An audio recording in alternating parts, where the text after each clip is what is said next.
ప్రభు నా మనసులో ఉంచిన ఒక శ్రేష్టమైన మాట ఈ రాత్రి మీకు నేను తెలియపరుస్తాను. దినవృత్తాంతముల మొదటి గ్రంథం 29వ అధ్యాయం 23వ వాక్యాన్ని చదువుకుందాం. అప్పుడు సొలొమోను తన తండ్రి అయిన దావీదునకు మారుగా యెహోవా సింహాసనమందు రాజుగా కూర్చుండి వర్ధిల్లుచుండెను. తలలు పైకెత్తి నా వైపు చూడాలి. దావీదు కుమారుడైన సొలొమోను, ఆయన పేరేంటండి? దావీదు కుమారుడైన సొలొమోను. సొలొమోను అనే ఈ వ్యక్తి దేవుని సింహాసనమందు రాజుగా కూర్చున్నాడు. సింహాసనం ఎవరిది? దేవునిది.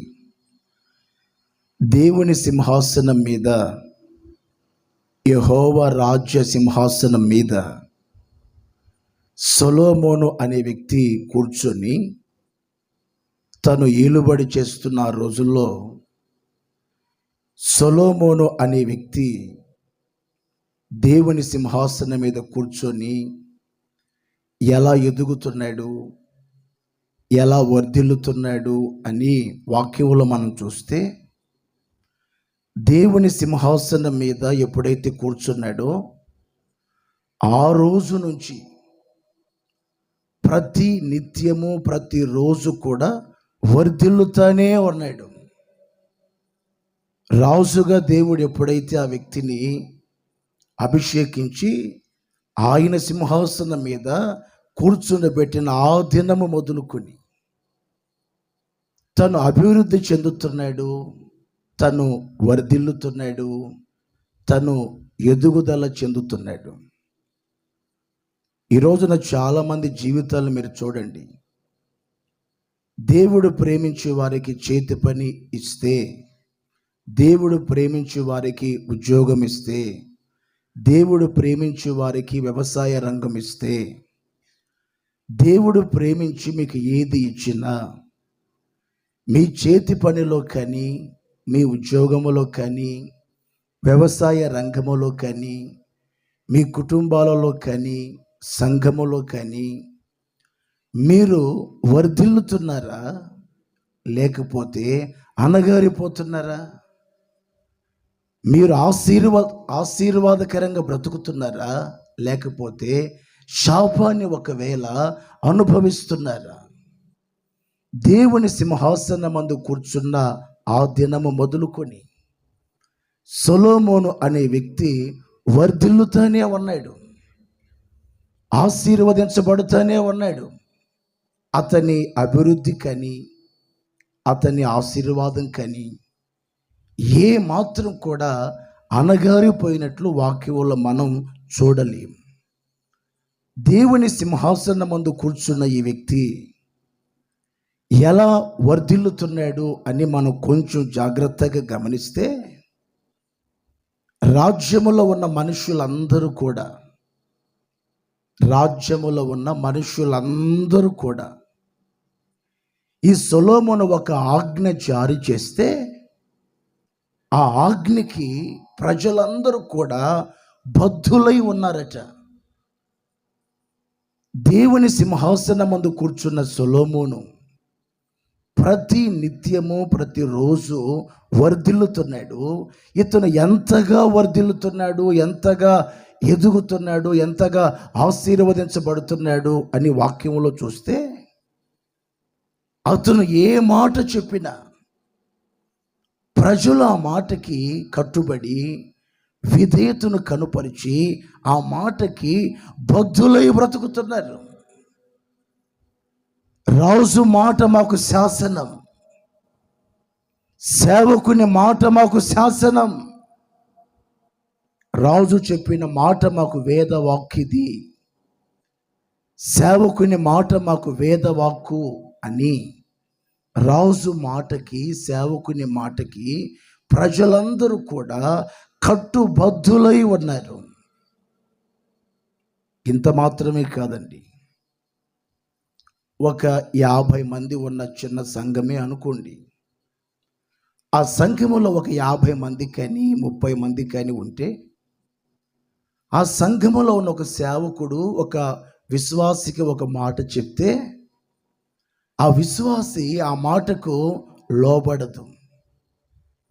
లోబడకుండా వెళ్ళిపోతాడు. పాస్టర్ గారు ఇలాగే చెప్తుంటారులే, సేవకులు ఇట్లాగే చెప్తారు, వాళ్ళ మాటకి మనం లోబడాలా, వాళ్ళ ఆజ్ఞకు మన బద్ధులై బ్రతకాలా?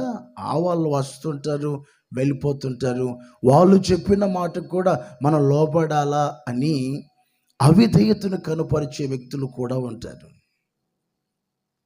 ప్రజలు మాత్రమే కాదు, దావీదు కుమారులు కూడా, మీరు వాక్యంలో తర్వాత చదువుకోండి, దావీదు పిల్లలందరూ కూడా రాజైన సొలొమోనుకి లోబడ్డారట. ఏమయ్యారు? రాజైన సొలొమోనుకి లోబడుతూ బ్రతికారు. నీవు దావీదు కుమారునివే, మేము కూడా దావీదు పిల్లలమే కదా, నీకు మేము లోబడాలా?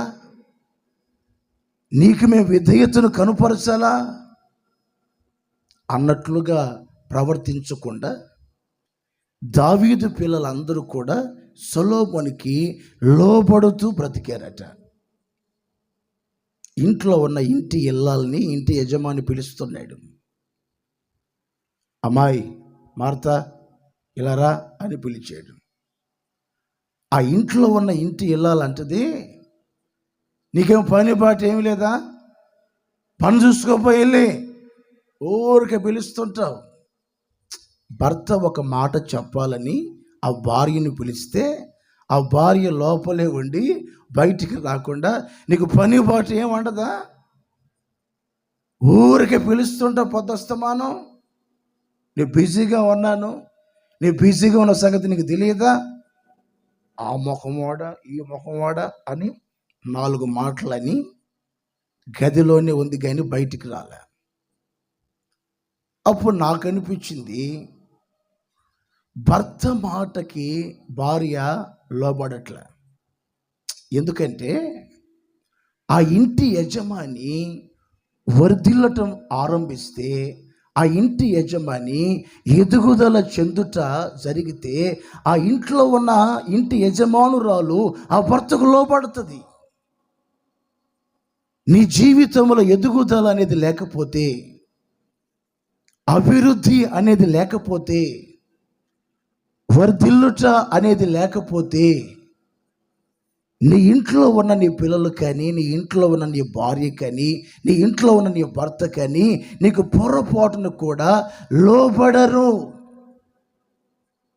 శరీర సంబంధంగా మీరు వర్ధిల్లాలి, అదే సమయంలో ఆత్మ సంబంధంగా మీరు వర్ధిల్లాలి. ప్రియుడా, నీ ఆత్మ వర్ధిల్లుచున్న ప్రకారం నీవు అన్ని విషయములలో వర్ధిల్లాలి. ఒక విషయంలో కాదట, ఇటు శరీర సంబంధంగా వర్ధిల్లాలి, ఇటు ఆత్మ సంబంధంగా కూడా మనం వర్ధిల్లాలి. అది దేవుని సింహాసనం. మనుషులు ప్రేమించి మనుషుల ద్వారా కలిగిన సింహాసనం కాదు. దేవుడు ప్రేమించి ఇచ్చిన పదవి, దేవుడు ప్రేమించి ఇచ్చిన ఉద్యోగం, దేవుడు ప్రేమించి ఇచ్చిన వ్యాపారం. ఆ వ్యాపారంలో వర్ధిల్లుతున్నావా? వ్యవసాయ రంగంలో వర్ధిల్లుతున్నావా? ఆత్మీయ జీవితంలో వర్ధిల్లుతున్నావా? సంఘములో వర్ధిల్లుతున్నావా? లేక అనగారిపోతున్నామా? ఎంతగా ఈ వ్యక్తి వర్ధిల్లాడు అని వాక్యములో మనం గమనిస్తే, మీరు చదువుకోండి. తర్వాత దేవుడైన యెహోవా సొలొమోను అనే వ్యక్తిని బహుగా ఘనపరిచాడట. ఏం చేశాడు? ఘనతను తీసివేయలేదు, తల మీద ఉన్న కిరీటాన్ని కింద పడవేయలేదు. నేల మట్టిలో ఉన్న ఒక వ్యక్తిని దేవుడు సింహాసనం ఎక్కించాడు. ఈ ఘనత ఎలా వచ్చింది? ఈ హోదా ఎలా వచ్చింది, ఈ స్టేటస్ ఎలా వచ్చింది, ఈ అధికారం ఎలా వచ్చింది అంటే ఆ వ్యక్తిని దేవుడే బహుగా ఘనపరిచాడు. నీవు దేవుని సింహాసనమందు కూర్చున్న ఆ దినము మొదలుకొని నీవు వర్ధిల్లుట ప్రారంభిస్తే, మీరు వర్ధిల్లితే మిమ్మల్ని దేవుడే ఘనపరుస్తాడు. సంఘములో ఘనపరుస్తాడు, సమాజంలో ఘనపరుస్తాడు. మీరు ఏ చోట ఉన్నా, ఎక్కడ ఉన్నా ఘనత నిమిత్తమైన పాత్రగా ఆయన మిమ్మల్ని మారుస్తాడు. యోగ్యత లేని పాత్ర కాదు నీవు, అనగారిపోయిన మనిషి కాదు, పరిపక్వత లేని మనిషివి కాదు. నువ్వెంత, నీ బ్రతుకెంత, అనగారిపోయిన మనిషివి, చేతగాని మనిషివి అని మనుషులు ఒకవేళ మాట్లాడితే, ఎవరైతే విధి విరుద్ధంగా మాట్లాడతారో, లెక్క లేకుండా మాట్లాడతారో వాళ్ళ ఎదుట ఆయన మీ తలను పైకెత్తుతాడు. వారి ఎదుట ఆయన మిమ్మల్ని ఘనపరుస్తాడు. సొలొమోను అనే వ్యక్తికి దేవుడట రాజ్య ప్రభావమును కూడా కలుగు చేశాడు. ఏమిచ్చాడు? సొలొమోను గురించిన ప్రభావము రాజ్యమంతా వెళ్ళిపోయింది. ఆయన రాజ్య ప్రభావమును గురించి ప్రజలందరూ కూడా మాట్లాడుకుంటున్నారు. నీవు ఆత్మ సంబంధంగా, శరీర సంబంధంగా వర్ధిల్లుట స్టార్ట్ చేస్తే, మీరు వర్ధిల్లుతూ ఉంటే మీ గురించి ప్రతి మనిషి కూడా చక్కగా మాట్లాడుకుంటారు. ఎలా చెప్పనా? దేవుని కృపను పొందుకున్న వ్యక్తి, దేవుని కృపలో ఎదుగుతున్న వ్యక్తి, ఈ మనిషి దగ్గర ప్రభావము ఉంది, ఈ విశ్వాసి దగ్గర ప్రభావము ఉంది. సొలొమోను అనే వ్యక్తి ఎందుకు వర్ధిల్లాడు, వర్ధిల్లుచుండెను అని మనం చదువుకున్నాం కదా. ఎందుకు వర్ధిల్లాడు? ఈ రాత్రి నీ కుటుంబాన్ని కానీ, నీ చేతి పనిని కానీ, నీ వ్యాపారాన్ని కానీ, నీ ఉద్యోగాన్ని కానీ దేవుడు ఇదిగో వర్ధిల్లేటట్లు చేయాలి అంటే మన జీవితంలో ఏముండాలి? 1-2 విషయాలు చెప్పి ముగిస్తాను. గట్టిగా చప్పట్లు కొడతారా ఒకసారి? హుషారు కొట్టాలి. రాజుల మొదటి గ్రంథం 3వ అధ్యాయం. రాజుల మొదటి గ్రంథం 3వ అధ్యాయం 3వ వాక్యం. రాజుల మొదటి గ్రంథం 3వ అధ్యాయం 3వ వాక్యం.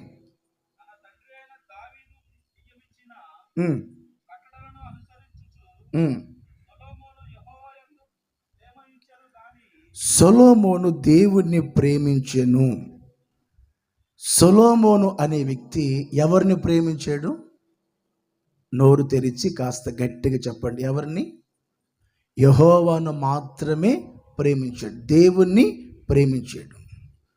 సొలొమోను ప్రేమించాలి అంటే సింహాసనం లేదా, కిరీటం లేదా, పదవి లేదా, భార్యలు లేరా, పిల్లలు లేరా, డబ్బు లేదా, ఏమండి ఐశ్వర్యం లేదా, ఇవన్నీ ఉన్నాయి కదా. ఇవన్నీ ఉన్నా సరే వాటిని ఏమాత్రం కూడా ప్రేమించకుండా దేవుణ్ణి మాత్రమే ప్రేమించాడు. ఎవరిని? దేవుణ్ణి మాత్రమే ప్రేమించాడు. ఎందుకని? దేవుడు ప్రేమించి మంచి భార్యని ఇచ్చాడు కదా, పిల్లల్ని ఇచ్చాడు కదా, ఐశ్వర్యం ఇచ్చాడు కదా, 10 ఎకరాల పొలాన్ని ఇచ్చాడు కదా, మంచి ఇల్లు ఇచ్చాడు కదా, మంచి ఉద్యోగం ఇచ్చాడు కదా, మంచి ప్రమోషన్ ఇచ్చాడు కదా. వాటిని కదా ప్రేమించాల్సింది. సొలొమోనా రాజుగారు, మీరు దేవుణ్ణి మాత్రమే ఎందుకు ప్రేమిస్తున్నారు అని ఆయన్ని అడిగితే, ఇవన్నీ కూడా నాకు ఇచ్చింది యెహోవా. ఎవరట? సింహాసనం ఇచ్చింది దేవుడు, కిరీటాన్ని నా తల మీద పెట్టింది దేవుడు, శ్రేష్టమైన జ్ఞానమునిచ్చింది యెహోవా. సిరి సంపదలు, భోగభాగ్యాలు, ఐశ్వర్యం, ఘనత, ప్రభావం ఇవన్నీ కూడా యెహోవా నాకు ఇచ్చాడు. కలిగి ఉన్నది ఏది కూడా ఆయన లేకుండా కలగలేదు. నా ప్రభు ద్వారా మాత్రమే నాకు కలిగింది. ఈ ఆశీర్వాదం నా దేవుడు ప్రేమించి నాకు ఇచ్చిన ఆశీర్వాదం. ఈ ఘనత ఆయన ఇచ్చింది. నేను ప్రేమిస్తే ఆయన మాత్రమే ప్రేమిస్తాను తప్ప ఈ వస్త్రాలు ఇచ్చింది నా ప్రభు కదా. నేను ప్రేమించాల్సింది వస్త్రాలని కాదు. ఈ వస్త్రాలు ఇచ్చిన నా ప్రభువుని నేను ప్రేమించాలి.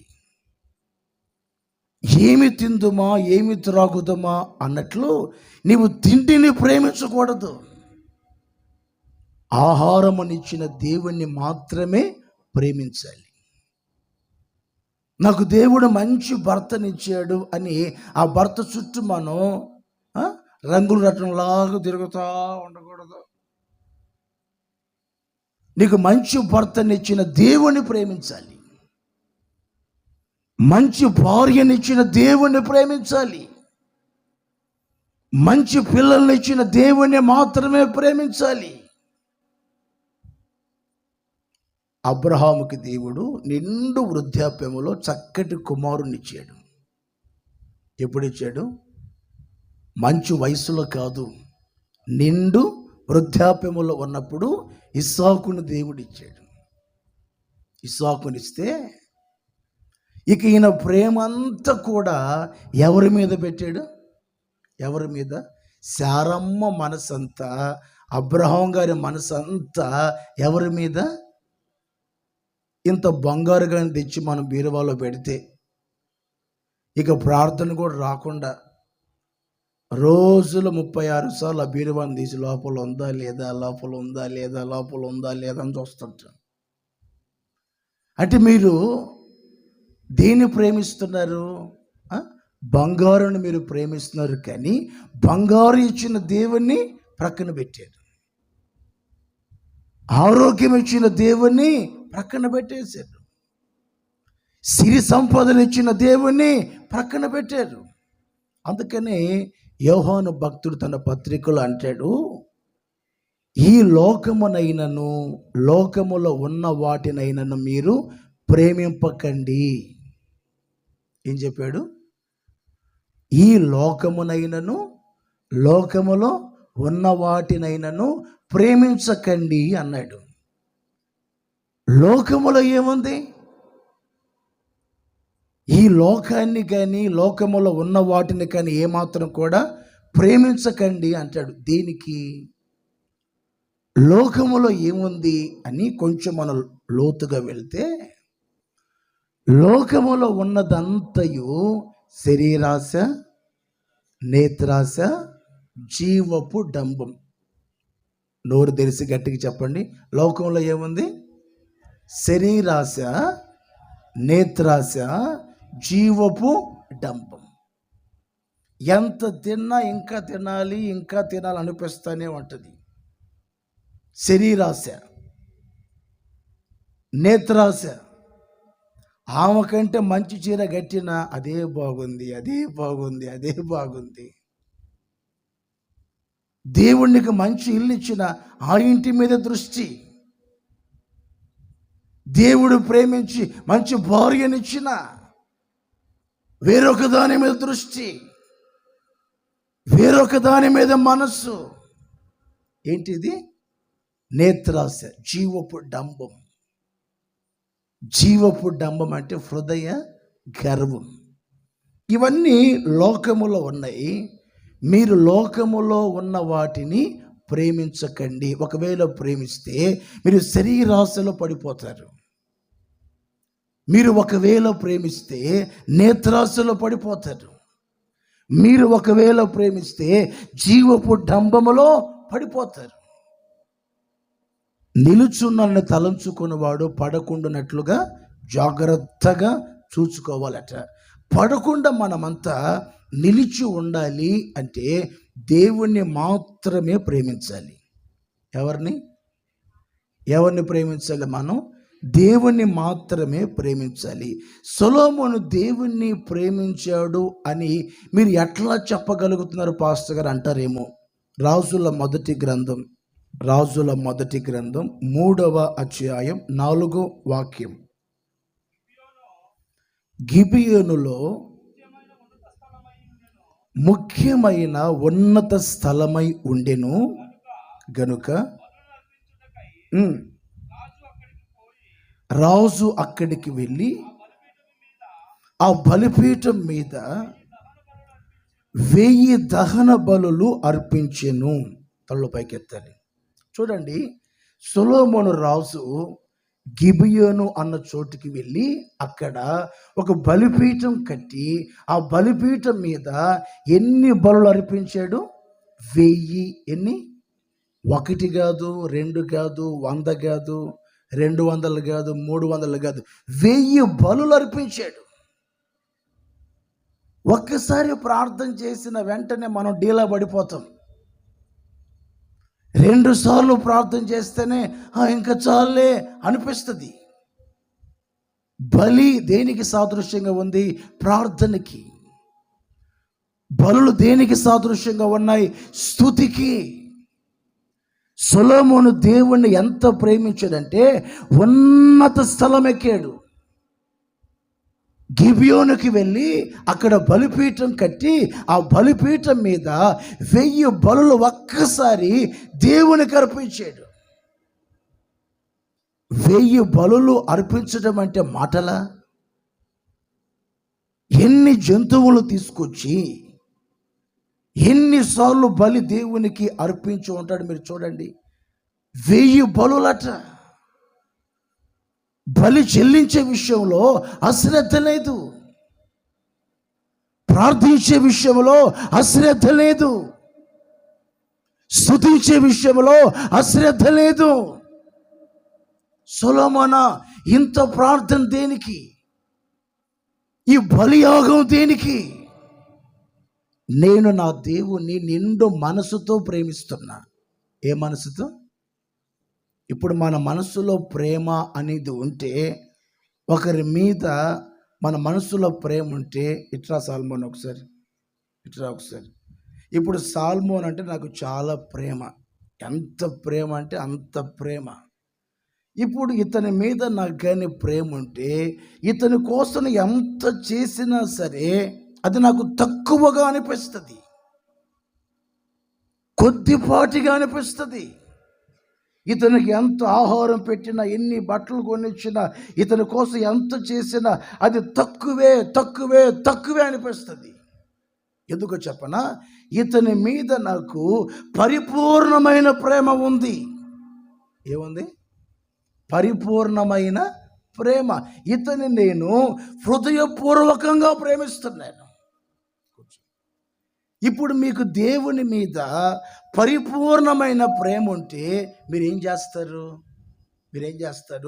హృదయపూర్వకంగా దేవునికి ప్రార్థన చేస్తారు, హృదయపూర్వకంగా దేవుణ్ణి స్తుతిస్తారు.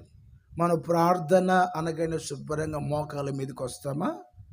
వెంటనే బస్సు టైర్ పంచర్ అయితే ఏమైంది? ఒక సైడ్కి ఇట్లా వంగిపోయినట్టుగా వంగి చిన్న మోకాల మీదకి వస్తాం. ఆ చిన్న మోకాలు కాస్త బాస్పెట్ లాగా అయిపోతాయి. తర్వాత వెంటనే తలకే ముందు పెడతాం. వెనక ఏం జరిగిద్దో మీకు తెలుసు. తలకే ముందు పెట్టి ప్రార్థన అంతా అయిపోయిన తర్వాత అమ్మ సువార్తక్క పైకి లే అంటే, అప్పుడు చూడు గరిస్తే ప్రార్థన అయిపోయిందా? ఏమైపోయింది? ప్రార్థన అయిపోయిందా? మరి అయిపోక ఏం చేస్తుంది? అసలే గొలుసు ప్రార్థన అయ్యా. ఈమె చేసేంత వరకు ఆమె నిద్రపోయి, మళ్ళీ ఆమె లేపి, మళ్ళీ ఇంకొక ఏమో ప్రార్థన చేస్తుంటే ఆమె పడుకొని. మీకు దేవుని మీద ప్రేమ అనేది ఉంటే మీరు ఎంత ప్రార్థన చేసినా మీకు విసుగు రాదు. మీరు ఎంత దేవుని స్తుతించినా మీకు విసుగు రాదు. ఇప్పుడు రోజు మనం ఉదయం పూట టిఫిన్, మధ్యాహ్నం భోజనం, రాత్రి భోజనం తింటున్నాం. రోజు ఇదే ఇడ్లీనా, రోజు దోశలా, ఈరోజు టిఫిన్ మానేస్తా అంటావా?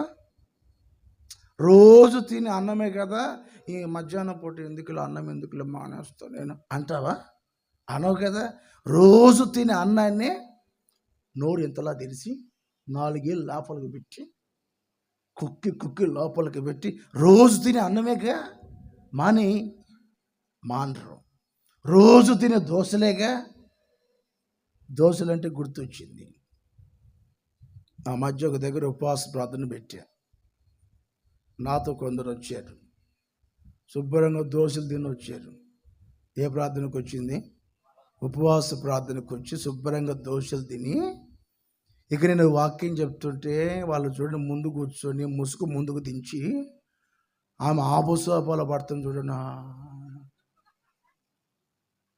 ఎంత ఆబోసాపాల పడుతుందంటే కాళ్ళు ముందుకు నాకు చాపింది. నా ముఖాన్ని పెట్టి 2 కాళ్ళు పెట్టి గోడకి ఇట్లా ఆనుకొని ఇట్లా అంటుంది, ఊగుతుంది. నాకేం అర్థం కాల. నాతో వచ్చిన అబ్బాయిని అడిగితే దోశల ఎఫెక్ట్ అన్న ఇది. వచ్చింది ఎక్కడికి? ఉపవాస ప్రార్థనకి. ఏం తిని వచ్చారు? శుభ్రంగా దోశలు తిని ఎనిక్కి ముందు కీలు గుర్రం లాగా ఊగుతున్నారు. అప్పుడు నాకు అనిపించింది, దేవుని మీద పరిపూర్ణమైన ప్రేమ వెళ్ళకుంటే ఇట్లా నిద్రపోతారా? వికారంగా ఉంటారా? నేను ఆ మధ్య వాక్యం చెప్తున్నా, ఒకేమో 2 చెవులు వెళ్ళి పెట్టి ఇట్లా అంటుంది వాక్యం వినకుండా. మళ్ళీ చెవుల్లో పెడితే ఓకే, ఇంకో చోట పెట్టింది. నేను చెప్పకూడదు అది. అసలు దేవుణ్ణి ప్రేమించే మనుషులు ఇంత వికారంగా, ఇంత అశ్రద్ధగా ఇలా ఉండరు కదండి. సొలొమోను దేవుని ఎంత ప్రేమించాడంటే ఉన్నత స్థలం మీదకి వెళ్ళి అక్కడ బలిపీఠం కట్టి అక్కడ 1000 బలులు ఒక్కసారిగా అర్పించాడు. వా, నా స్తుతి ఆరాధన నీకే, నా ప్రార్థన నీకే, స్తుతి నైవేద్యం నీకే, నా అర్పణ నీకే, సజీవ యాగముగా నా శరీరాన్ని నీకు నేను సమర్పిస్తున్నానయ్యా. బలిపీఠం మీద కూర్చొని సజీవ యాగముగా నా శరీరాన్ని బలిపీఠం మీద పెడుతున్నాను. దేవుణ్ణి ప్రేమించే మనిషివే అయితే నీ దేహాన్ని బలిపీఠం మీద పెట్టాలి, దేవుని చేతులకి అప్పగించాలి. అలా మనం చేస్తున్నామా? అలాంటి ప్రక్రియ మన జీవితంలో జరుగుతుందా? చదవండి రాజుల మొదటి గ్రంథం 3వ అధ్యాయం 15వ వాక్యం.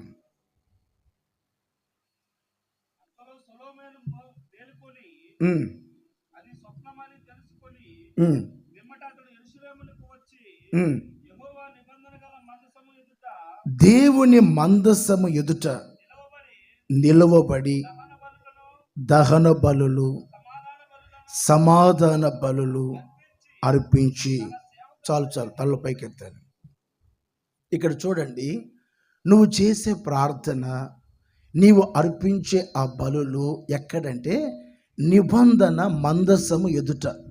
ఎక్కడ? నిబంధన మందసం ఎదుట.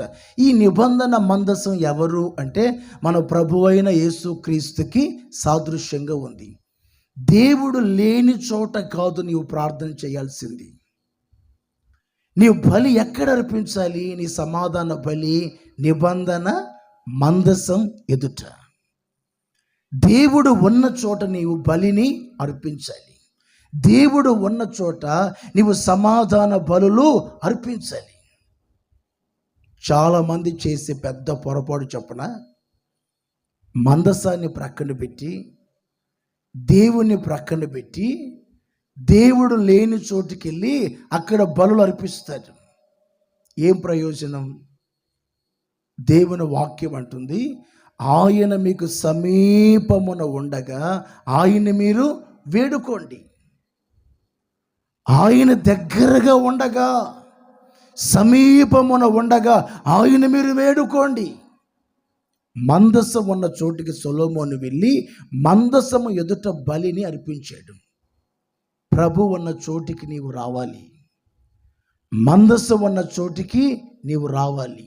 అక్కడికి వచ్చి అక్కడ ప్రార్థన చేస్తే, అక్కడ దేవుని స్తుతిస్తే, అక్కడ మీరు బలులు అర్పిస్తే అది మీకు ఎలా మారిద్దో చెప్పన నేను. ఆ ప్రార్థన, ఆ బలి సొలొమోను దేవుని మందిరంలో చేరి చేతులు పైకెత్తి సొలొమోను ప్రార్థన చేస్తూ ఉండగా ఒక్కసారిగా దేవుని మహిమ దేవుని మందిరము లోపలికి దిగి వచ్చింది. ఎక్కడ దిగి వచ్చింది? దేవుని మందిరము లోపలికి దిగి వచ్చింది. ప్రార్థించే విశ్వాసిగా నీవు మారితే, స్తుతించే విశ్వాసిగా నీవు మారితే, దేవుని ఘనపరిచే విశ్వాసిగా నీవు మారితే, నీ ఉన్న చోటికి దేవుని మహిమ దిగి వస్తుంది. ఆలయం అంత మహిమ. ఆలయం అంటే పాస్టర్ గారండి చర్చికి వచ్చి చర్చిలో కూర్చొని ప్రార్థన చేస్తే అప్పుడు దేవుని మందిరంలోకి మహిమ దిగి వస్తుందా అని మీరంటే కాదు. నీ హృదయమే దేవునికి ఆలయం. మన హృదయమే దేవునికి ఆలయం. ఇప్పుడు ఈ హృదయం అంతా కూడా, ఈ ఆలయం అంతా కూడా దేవుని మహిమతో నీవు నింపబడాలి అంటే ఈ హృదయంలో ఏముండాలి? ప్రార్థన. ఏముండాలి? ప్రార్థన. ఈ హృదయములో స్తుతి, ఈ హృదయములో దహన బలి, సమాధాన బలులు అర్పించే విధానం సేవకుని జీవితంలో ఉంటే ఆ సంఘమంతా కూడా యెహోవా మహిమతో నింపబడుతుంది. ఆ విశ్వాసులందరూ కూడా దేవుని మహిమతో నింపబడతారు. మహిమ కలిగిన పరిచర్య, మహిమ కలిగిన సేవ, మహిమ కలిగిన సేవకుడు, మహిమ కలిగిన రోజు, దేవుని మహిమ.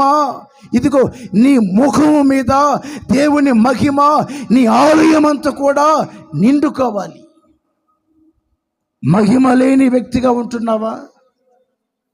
ప్రభావం లేని వ్యక్తిగా ఉంటున్నావా? మీరు చాలామంది మొక్కలు చూడండి, తెల్లగా పాలిపోయినట్లు ముఖాలన్నీ ఒకలాగుంటాయి. మీరు మరికొందరు ముఖాలు చూడండి, ఆ ముఖాలన్నీ కలగా ఉంటాయి. ఎందుకున్నాయి కలగా? పౌన్స్ పౌడర్ రుద్దారా వాళ్ళు? ఏమన్నా ఫేర్ అండ్ లవ్లీ ఏమన్నా రుద్దారా?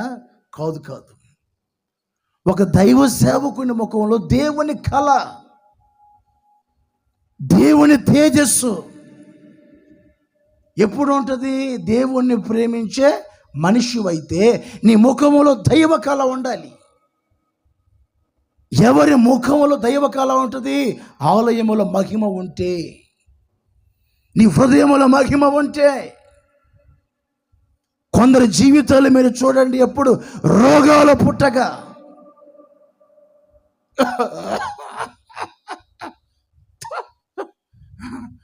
ఏమైంది? బాగలేదు, దగ్గు, జలుబు, ఆయాసం, కీళ్ళ నొప్పులు, gas trouble, thyroid, sugar, BP, అబ్బా ఇన్ని రోగాలు. కిడ్నీలో 4 రాళ్ళు పడ్డాయి, గుండెమో టికిటిక అంటుంది. నాకేం అర్థం కాలే. ఇంకేం అర్థం కాదు, ఇంకా ఎత్తాల్సిందే. ఇంకా ప్రైజ్ లార్డ్. గట్టిగా చెప్పండి ఒకసారి హల్లెలూయా.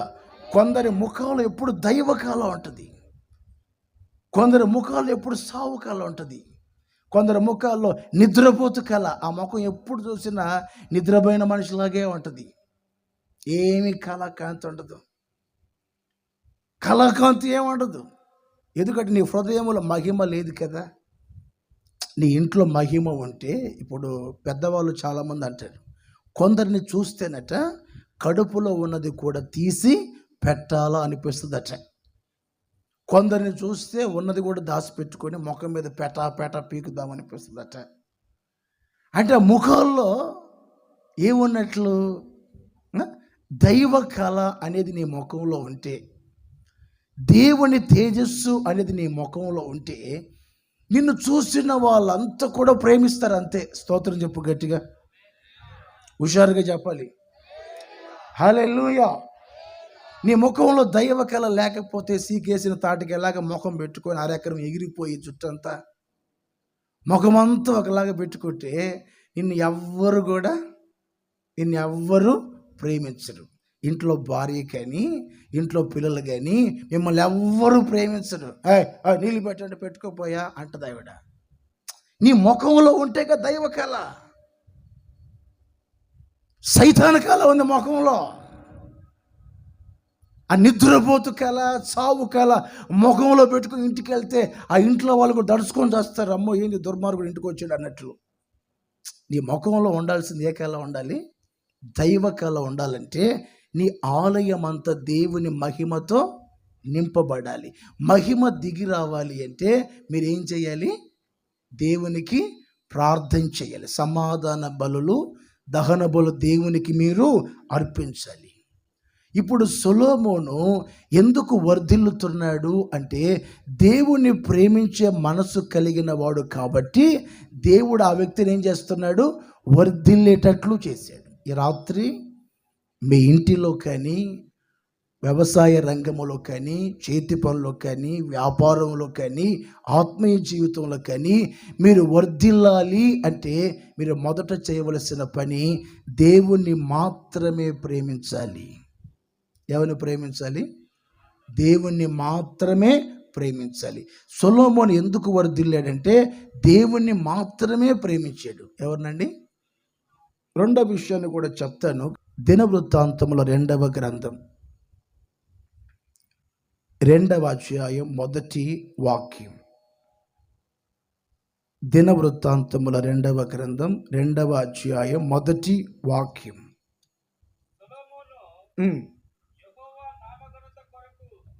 చాలు తలలు పైకెత్తాను. సొలొమోను అనే వ్యక్తి దేవుణ్ణి ఘనపరిచేవాడు. ఎవరండి?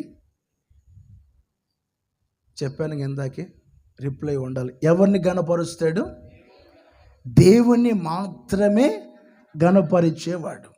సొలొమోను దేవుని నామ ఘనత కొరకై ఒక మందిరాన్ని కట్టాలి అనుకున్నాడు. దేన్నండి? ఎవరి ఘనత కోసం? తన ఘనత కోసం కాదు, తన గొప్ప కోసం కాదు. కొంతమంది ఉంటారు, బడాయి బచ్చా కూటికి లేక చచ్చా అన్నట్లు బడాయి బాబులు కొందరు ఉంటారు. ఇదిగా నేనే కట్టించింది, స్థలం కొనింది నేనే. ఆయన ఎవ్వరు అడగరు. అడగకపోయినా ఫోన్ చేస్తారు. సల్మాన్ ఎకరం కొన్నా తెలుసా నీకు? ఫోన్పే ఇది కొట్టు. నిరీక్షణ్ ఎకరం కొన్నా హైవేలో పక్కన తీసుకుంటా. అబ్బాయిని ఎవరు అడగకపోయినా అందరికి విశ్వాసులకు ఫోన్ చేసి ఎకరం కొన్నా, నేను ఎక్కడున్న మందిరం కడతా, ఎక్కడున్న స్థలాలు కొంటుంట. సరే కొను, మంచిదేగా. ఈ బడాయి దీనికి, ఈ గొప్ప దేనికి? ఆ కృప దేవుడు నీకు ఇచ్చాడు, మంచిదే కదా. బడాయి మాటలు దేనికి? సొలొమోను యెహోవా నామ ఘనత కొరకై ఒక మందిరాన్ని కట్టాలి అనుకున్నాడు. సొలొమోను ఎవరు? దేవుని నామాన్ని ఎప్పుడు కూడా ఘనపరిచే మనసు కలిగిన వాడు. నీవు కూర్చున్నా, నీవు లేచినా, నీవు నిలుచున్నా, నీవు ఏం చేసినా దేవుని నామ ఘనత కోసం పని చేయాలి. ఎవరి ఘనత కోసం? దేవుని నామ ఘనత కోసం మనం పని చేయాలి. దేవుని ఘనపరిచే సేవకునిగా, దేవుని ఘనపరిచే విశ్వాసిగా, దేవుని పొగిడే విశ్వాసిగా, దేవుని స్తుతించే విశ్వాసిగా నేను ఘనపరుస్తే దేవుణ్ణి మాత్రమే ఘనపరుస్తా. కొంతమంది అలా కాదు. అన్నా విజయన్న, అస్సలు నువ్వు బాడితేనన్నా పులి అన్నా, నువ్వు సింహం అన్నా, అసలు నీ ప్రార్థన మామూలు ప్రార్థన కాదన్నా. ఎప్పుడు మనుషుల భజన చేస్తారు కొందరు. ఎవరు భజన? మనుషుల భజన. భజన అంటే గుర్తొచ్చింది. ప్రార్థన ముగించుకొని వెళ్తుంటే ఒక ఊరి బయట ఒక 10 మంది ముసలుళ్ళు కూర్చొని పళ్ళన్నీ ఊడిపోయి ఉన్నాయి.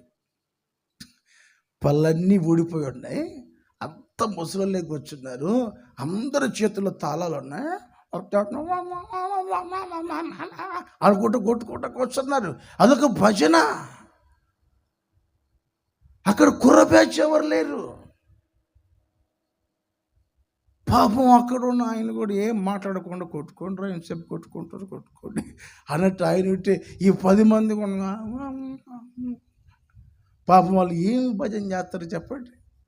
పళ్ళన్నీ ఊడిపోయిన కాళ్ళు కాటికి రమ్మని పిలుస్తుంటే అప్పుడు కూర్చొని కొట్టుకుంటూ ఉన్నారు. ఎవరికి భజన? ఇది? ఈ దేవుడికి భజన. సొలొమోను మనుషుల భజన చేసేవాడు కాదు. ఎవరు భజన? మనుషుల్ని ఘనపరిచేవాడు కాదు, దేవుణ్ణి మాత్రమే ఘనపరుస్తాడు. నాకు అనిపించింది, దేవుని నామ ఘనత కోసం మందిరం కట్టాలి అనుకున్నాడు. దేవుని ఘనపరిచే మనసు కలిగిన వాడు కదా, నీ దేవుణ్ణి అంతగా గొప్ప చేయాలా? నీ దేవుని అంతగా ఘనపరచాలా? నీ దేవుల్లో ఉన్న గొప్పతనం ఏంటి అని సొలొమోన్ అంటాడు, నా దేవుడు ఆకాశ మహాకాశములు పట్టజాలని దేవుడు. కొట్టు గట్టిగా చప్పట్లు, హుషారు కొట్టు, గట్టిగా హల్లెలూయా. ఎవరట ఆయన? ఆకాశ మహాకాశములు పట్టజాలని దేవుడు. ఆకాశం నా సింహాసనం, భూమి నా పాదపీఠం. ఎంత గొప్ప దేవుడైనా, అంత గొప్ప దేవునికి ఒక మందిరాన్ని కట్టాలి. ఈ మధ్య మీరు చూసే ఉంటారు, నాకు కొంచెం బాగా నవ్వనిపించింది. ట్రాక్టర్లో కూర్చోబెట్టి తీసుకెళ్తుంటే ఇట్లా ఊగుతుంటే అప్పుడు నా మనసులో అనిపించింది, నా దేవుడు ట్రాక్టర్కి సరిపడే దేవుడా? కాదే. నా దేవుడు ఆటోలో కూర్చోబెడితే ఆటోలో సరిపోయే దేవుడా? కాదు కదా. నా దేవుడు ఎంత గొప్పోడంటే ఆకాశ మహాకాశములు పట్టజాలని దేవుడయ్యా. ఎంత గొప్ప దేవుని కలిగి ఉన్నాం మనం. మీరు ఎంతైనా ధన్యులు. స్తోత్రం చెప్పు గట్టిగా. 145వ కీర్తన మొదటి వాక్యం. 145వ కీర్తన మొదటి వాక్యం.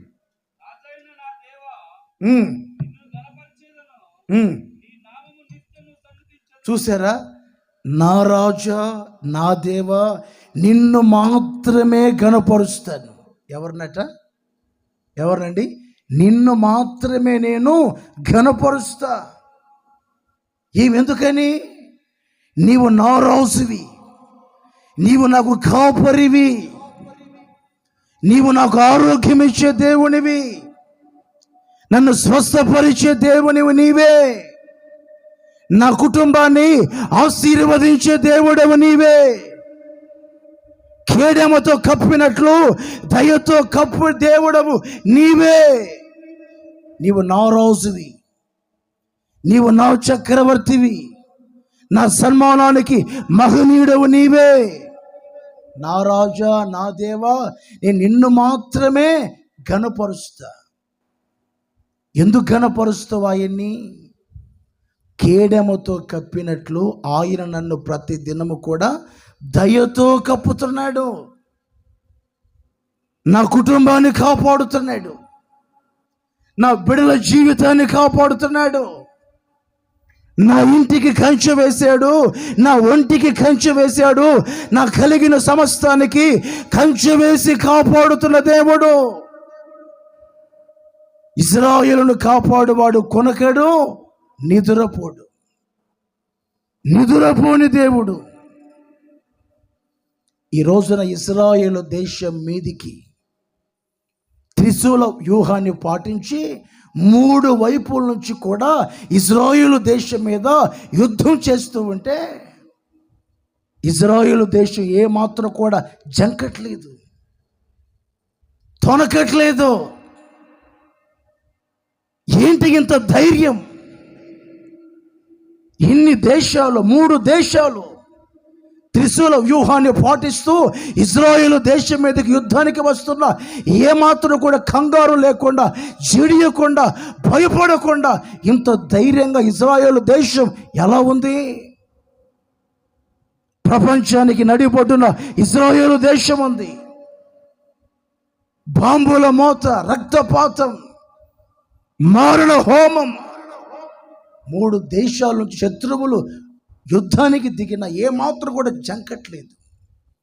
అసలు ఇజ్రాయేలు అనే పేరుకు అర్థం దేవునితో పోరాడి గెలుచున్నవాడు. కొట్టుగట్టిగా ప్రైజ్ ది లార్డ్.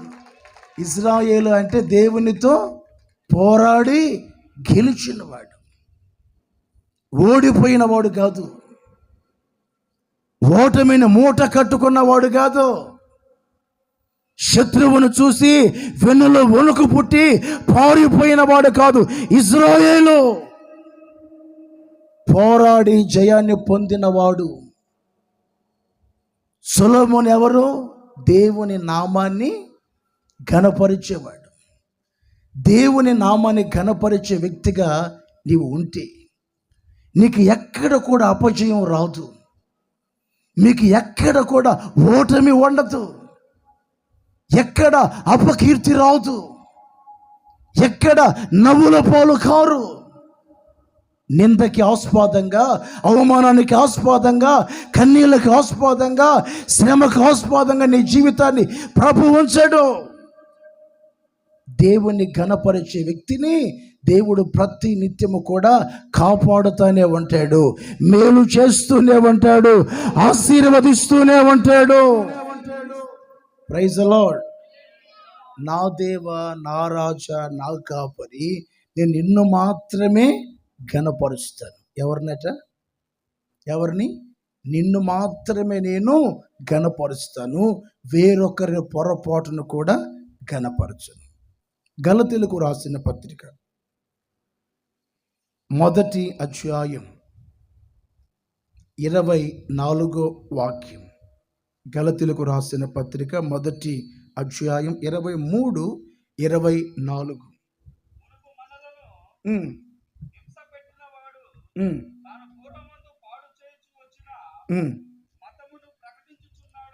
పౌలు గారు చెప్పిన మాట, నన్ను బట్టి దేవుని మహిమ పరిచిరి. తలలు పైకెత్తి నా వైపు చూడ. ఎవరిని బట్టి అట? నన్ను బట్టి. ఎవరిని బట్టి? పౌలును బట్టి అనేకులు దేవుణ్ణి మహిమపరిచారు. నరేషును బట్టి అనేకులు దేవుణ్ణి ఏం చేయాలి? మహిమపరచాలి, ఘనపరచాలి. పౌలు ఇంత ధైర్యంగా ఈ మాట ఎలా చెప్పాడు? నన్ను బట్టి. కేవలం నీలో ఉన్న గొప్పతనం ఏంటి? నువ్వేమన్నా వీరుడువా, శూరుడువా, యుద్ధ నైపుణ్యత కలిగిన వాడవా? నిన్ను బట్టి దేవుణ్ణి ఎందుకు ఘనపరుస్తారు? నీలో ఉన్న గొప్పతనం ఏంటి? మునుపు నేను హింసకుడను, మునుపు నేను దూషకుడను, మునుపు నేను హానికరుడనైన మనిషిని. ఈ మనిషి జీవితాన్ని మార్చినవాడు ప్రభు. ఈ మూర్ఖుని హృదయాన్ని మార్చినవాడు యేసు. త్రాగుబోతులను, నరహంతకులని, జూదగాలని, దొంగలను, వ్యభిచారుల్ని, ఉగ్రవాదుల్ని మార్చినవాడు యేసు. యేసు ఎవరు? రక్షకుడు. యేసు ఎవరు? నశించిన దానిని వెదకి రక్షించడానికి ఈ లోకములోకి దిగి వచ్చిన దేవుడు. ఆ యేసు నా జీవితాన్ని మార్చాడు. ఆ యేసు నా బ్రతుకును మార్చాడు. ఆ యేసు ఈ రోత బ్రతుకును మార్చాడు. శపితమైన అనుభవాలలో కొట్టుమిట్టాడుతున్న నా జీవితాన్ని నా ప్రభు మార్చాడు. ఆయన వెలుగు నా జీవితాన్ని మార్చింది.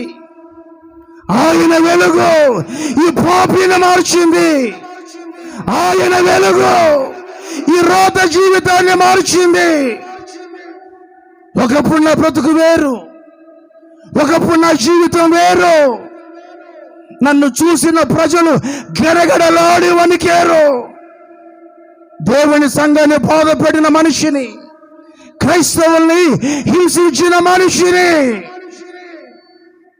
రక్తాన్ని కళ్ళ చూసిన మనిషిని, అలాంటి నా జీవితాన్ని, అలాంటి నా బ్రతుకును నజరేయుడైన యేసు నా జీవితాన్ని మార్చాడు.